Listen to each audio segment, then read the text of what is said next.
Hello, ẹ̀yin èèyàn wa. A kú dédé wòyí o, a dẹ̀ kú àsìkò yìí o. A kú bó ṣe ń lọ. Mo sọ fún wa pé láàárọ̀ yìí tí Naomi àti Kábíyèsí tọ́jọ́ ń ṣeré ní chamber Kábíyèsí.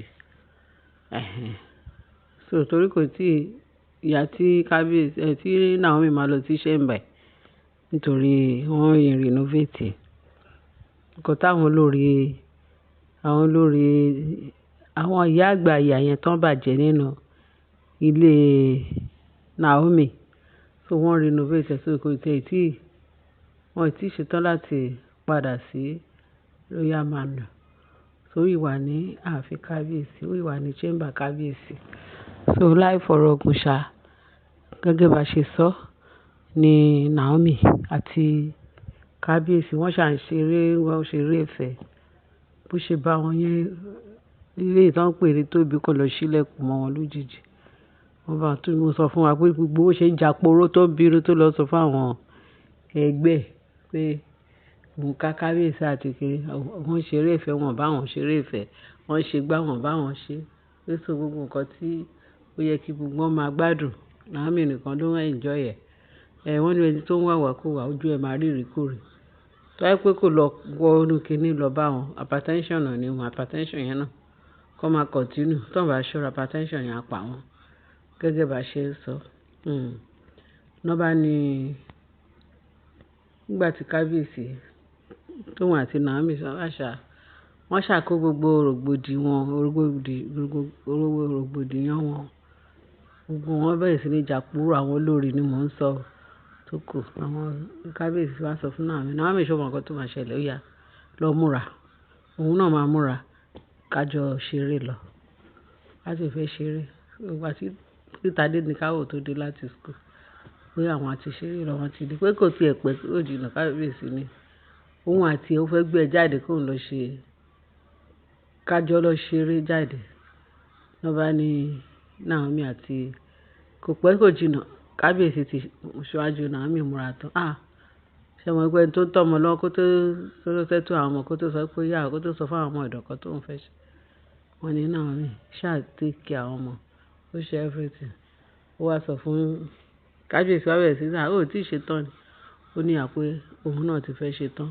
Ẹ mọ̀ pé múra àwọn obìnrin ó máa ń pẹ́. Bí ó ṣe ṣàṣe pàápàá wọ́n jáde. Wọ́n ní tẹ bá rí ìgbà tí Naomi jáde pé in fact ọmọ tán síbẹ̀ ni. Pé Kábíyèsí ó ti pe àwọn convoy àti àwọn security tó yá jà wọ́n lọ. So wọ́n ní kò pẹ́ kò jìnnà bí Kábíyèsí ṣe jáde báyìí tí ó sọ fún Naomi pé kó jáde. Wọ́n ní wọ́n ti focus ojú àwọn NRC àwọn concubine Kábíyèsí torí concubine náà pé àwọn àlè Kábíyèsí wọ́n náà sì yọjú. Wọ́n ṣe rí Kábíyèsí àti Naomi tó tún múra gẹ̀rẹ̀jẹ̀jigẹ̀. Wọ́n ní wọn ò lè sọ̀rọ̀. Wọ́n wà short of words. Bí Kábíyèsí ṣe gbé òun àti Naomi wọ́n ṣà ṣeré jáde. Àṣé bọ́n ṣe ń lọ yẹn. Tóbi ti sáìtì wọn lọ́ọ̀kan. Wọ́n ní kíákíá Tóbi kàn sórí. Ó bẹ́ sínú mọ́tò láì múra láì ṣe kankan. So òun náà ti wá bẹ́ sínú mọ́tò tiẹ̀. Wọ́n ló ṣáná sí mọ́tò tiẹ̀ ló bá tẹ̀lé wọn lẹ́yìn. Ó di rorororororo ló ń tẹ̀lé wọn. Àwọn òkúkú mọ̀ pé olórí Tóbi ó ń ṣọ́ wọn tó ń rọra ń tẹ̀lé wọn. Wọ́n ní wọ́n kàn dé Ọ̀jájá mọ̀ wọ́n kàn yà síbẹ̀ ni. Wọ́n ṣe yà sí Ọ̀jájá mọ̀. Wọ́n ní ṣe ni wọ́n park. Aṣọ olórí Tóbi náà yẹn náà ti park ó ń ṣọ́ wọn. Wọ́n ní ọdẹ tó ń retí kinní kan tó ń retí ọkọ rẹ̀ pé ó máa pẹ́ ní kinní kan bọ́n ṣàṣe ń sọ̀rọ̀ yẹn. So bó ṣe Kábíyèsí ṣe òun àti Naomi jáde. Wọ́n wọnú Ọ̀jájá mọ̀. Wọ́n ní Kábíyèsí sọ pé gbogbo nǹkan tó bá fẹ́ kó máa náwó sí i. Wọ́n ó ṣàfi owó ba Naomi jẹ́. Ṣé mọ̀ pé Naomi kẹ̀dẹ̀ kí ló fẹ́ jẹ? Jẹkújẹ kò jẹ́ ǹjẹ́. Kì í ṣe olójú kòkòrò bíi tàwọn àlè Kábíyèsí tó ń fojú kòkòrò wá fẹ́ Kábíyèsí. Wọ́n fẹ́ gba ipò nípò Ọlọ́run ò dẹ̀ fún wọn ṣe.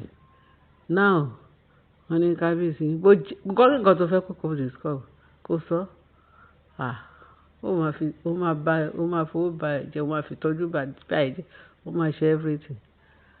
Wọ́n ní ibi tó ṣà ti ń gbádùn ṣá before you know it ó ṣà ń ṣọ́ wọn. Àṣọ́hun náà ti jókòó wọlé ó ti jókòó ti ilẹ̀ bí kan ó ṣà ń ṣọ́ wọn. Wọ́n nígbà tó wá yá o kábíyèsí ni ó yá ká gòkè ká lọ máa wọ́ọ̀chì ká lọ bá àwọn wo sinimá tó ń ṣe lókè. Àṣé wọ́n tiẹ̀ tún nílé sinimá wọ́n ní oríṣiríṣi wọ́n tún ní hòtẹ́ẹ̀lì mẹ́. Wọ́n ní kábíyèsí ní kóhun àti Naomi kan lọ sókè kan lọ máa wọ́ọ̀chì sinimá. Wọ́n náà méjèèjì tún gòkè. Wọ́n níbẹ̀ wá wo báwọn èrò ṣe pé lé wọn lórí ṣe mọ̀ pé tí wọ́n bá tẹ̀ ti rí kábíyèsí ẹ ti rí pé ẹni ọ̀wọ̀ lélẹ̀ kábíyèsí lélẹ̀. Ó dàbí kó Ọjájá mọ̀ ní Àkúrẹ́ ló wà ṣá. I don't know but wọ́n ṣà ní Ọjájá. Wọ́n ní kẹwàá wò pé gbogbo àwọn tó ń lérò pé tó ti gbàgbé pé Naomi àti kábíyèsí àbí tó ń believe pé kábíyèsí àti Naomi lè wà papọ̀ pé wọ́n surprise wọ́n bẹ̀rẹ̀ sí ní wòran. Wọ́n ní kẹwàá wo ojú tó wà lára kábíyèsí àti Naomi lẹ́nu. Èní náà ni ó ṣẹlẹ̀ nǹkan tèmi ni mo sọ fún yín o. Wọ́n ní wọ́n bẹ̀rẹ̀ sí ní wo kábíyèsí. Before you know it ṣé pé kábíyèsí yìí fẹ́ lórí Naomi lélẹ̀ torí most of them wọ́n mọ Naomi. Naomi lélẹ̀ Naomi lélẹ̀ Naomi lélẹ̀. Màá ti ń gbọ́ fìrìfìrì pé olórí Naomi ti come back with kábíyèsí. Ohun àti pé àwọn ṣẹ̀ṣẹ̀ wá rí ní live and direct lélẹ̀. Wọ́n ní before you know it wọ́n bẹ̀rẹ̀ sí ní ike.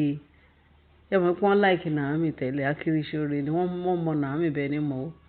Wọ́n bẹ̀rẹ̀ sí ní hélẹ̀ wọ́n ṣe hélẹ̀ náà hélẹ̀ kábíyèsí wọ́n bẹ̀rẹ̀ sí ní kọrin tí àwọn tó wà níbẹ̀ tó ń jó pé inú wọn ń dùn tó ń hélẹ̀ kábíyèsí. Wọ́n níbi tán ti ń ṣe before you know it wọ́n kàn rí Tóbi tó kàn bẹ́ sínú òkè yẹn tó kàn wá sókè bó ṣe ló dá àwọn rò ó kàn lọ bá kábíyèsí kábíyèsí ṣé nǹkan tí kábíyèsí ṣe yìí dá wọ́n ní ṣe ló dé distract wọn. Gbogbo àwọn tó kàn dé fàbílẹ̀tì wọ́n bẹ̀rẹ̀ sí ní wò wọ́n pé kí ló ń ṣàwẹ̀lẹ̀ kí ló ń ṣe lè pé kábíyèsí gbogbo ìfẹ́ tó fún òun tó jẹ́ pé Naomi nìkan ló fún òun máa scatter yín òun máa ṣe gbá òun máa ṣà kábíyèsí ni òun àti Naomi wọ́n ní ó surprise wọ́n mọ̀ pé ó wá gan pé ó tẹ̀lé wọn lẹ́yìn débi pé ó wá sókè gbogbo ìgbà tó fi wà ń sàlẹ̀ wọ́n ló kàn ṣọ̀ wọ́n. Bóyá ó dẹ̀ ti àwọn gán ti gbàjẹ́ ṣáwọn tó ń wọlé aláwo tó ń wọlé olóṣogbo automatically wọ́n gbàjẹ́. Tẹ́ bá rí gbogbo àwọn tó ń wọlé aláwo tó ń wọlé oníṣègùn ìbáàjẹ́ obìnrin ìbáàjẹ́ ọkùnrin àjẹ́ náà máa kọ́kọ́ gbélé wọn lọ́wọ́ because kí nìyẹn ló máa control òrìṣà yẹn tó ń gbélé wọn gbé tó ń kọ́kọ́ jẹ yẹn tó ń gbé síkùn òun ló máa torment wọn tó máa direct wọn láti ṣe ibi àfẹ́rẹ́ tí ò bá lájẹ́ nìkan ni ò ń ṣe ibi ṣùgbọ́n ẹni tó ń ṣe ibi kẹ́mọ̀ pé àjẹ́ wà ìsídà kò jóṣó ìsídà kò jáde so nǹkan tó ń fún wọn ni kì í ṣe pé bóyá wọ́n máa sọ pé àbó lájẹ́ òun ṣoògùn òun ṣe ó fẹ́ bá tèèyàn jẹ́ kí wá ló ó ti gbà jẹ́ nìyẹn you are part of them part and parcel of them so bó ṣe di pé ó wá bẹ̀rẹ̀ sí ní dàbẹ̀rù wọ́n ní gbogbo àwọn tó wà ńbẹ̀ ní tálélé kí dédé yìí wọ́n bẹ̀rẹ̀ sí ní wò pé ṣé eléyìí náà máa ṣá wọ́n bẹ̀rẹ̀ eléyìí ti já wa wọ́n lè ṣe àwọn pé kò pọ̀pùlà wọn ọmọ ẹ ti Naomi wọ́n ti mọ Naomi tipẹ́tipẹ́ ó tó dì sí wọ́n yìí mọ̀ sí pẹ̀lú ògo tó ń jẹ́ tọ́lọ́run sí rere bó ṣe máa mọ̀ àwa náà sí rere lágbára Kristi Jésù lágbára Ọlọ́run ìyanu àtèmi àtẹ̀yin tẹ̀ ń gbọ́ wa gbogbo wọn mọ̀ sí rere wọn ò ní mọ̀ wá sórúkọ burúkú láyé lágbára Kristi wọ́n ní ṣe ni ó distract wọn àwọn tó kọ́ bẹ̀rẹ̀ sí ní wá pé bínú kọ̀ ṣe bí kábíyèsí sí ní kó bọ́ta wọ́n ní kò dáhùn kan tó ń ṣe fún Naomi ò máa ṣe fún ọjọ́ ló ti gbóhùn jáde ó bẹ̀rẹ̀ sí ṣe kéré ó bẹ̀rẹ̀ sí ní bú Naomi husband snatcher kìíní kan Naomi gòdì wọ́n ní inú àbí kábíyèsí bí kábíyèsí ṣe fò dìde nìyẹn tó fẹ́ lọ fún ní ìlàdì àwọn bodyguard tó tẹ̀lé kábíyèsí wọ́n ní kí kábíyèsí jọ pé kán délé kán má ṣerú ẹ̀ ní ìta pé tó bá délé any disgrace kán má tiẹ̀ create anything. Irú àwọn who is who tó wà níbẹ̀. Wọ́n máa ní kábíyèsí ló ń jà ní public. Wọn ò dẹ̀ mọ irú obìnrin tó wá bí wọn ò mọ̀. Wọ́n ní before you know it, wọ́n ní kábíyèsí wá pé àwọn security àti gbogbo pé kọ́ bọ́ńdù lẹ̀ síta. Wọ́n ní ìdíwé tán fi bọ́ńdù. Wọ́n ní wọ́n sọ kábíyèsí sọ pé bọ́tà máa lọlé àríra lé. Ó ní láyé lóhùn lọ́hùn. Kábíyèsí kan command àwọn security pé kán gbé. Wọ́n náà rú lódindi. Ṣé ẹ mọ̀ pé wọ́n máa ṣe é ṣekúṣe, wọ́n tì ń tìkùtì. Torí àwọn gan-an ìbọ́kùnrin ni wọ́n olúkálùkù. Wọ́n mọ bí wọ́n ṣe ń ṣe ní ààfin. Inú kan ti bí bọ̀bọ́ àwọn ìtọ́ra yẹn. Wọ́n ní wọ́n ti wá rí ìdíwé tán. Tó fi handle lo Tóbi. Nǹkan tó dáa nìyẹn. Nǹkan tó jú wa kọ́ lójú orí ẹ̀. Kábíyèsí ti fún wọn ní ọ̀dà. Wọ́n lè gbà nípa àkọ́kọ́ tí ẹ̀ fọ́ etí ẹ̀ ṣeré gidi gan. Kọ́ kíkẹ́ lóríṣiríṣi. Ẹni tí inú ẹ̀ ń bí tẹ́lẹ̀, inú gbogbo àwọn olórí yẹn ń bí wọn. Torí ìdíwé tán fi ń disgrace Naomi. Torí Naomi nìkan ni ẹni tí wọn. At the end of the day, my sister, wọ́n náà bọ́ńdù lẹ̀ jáde.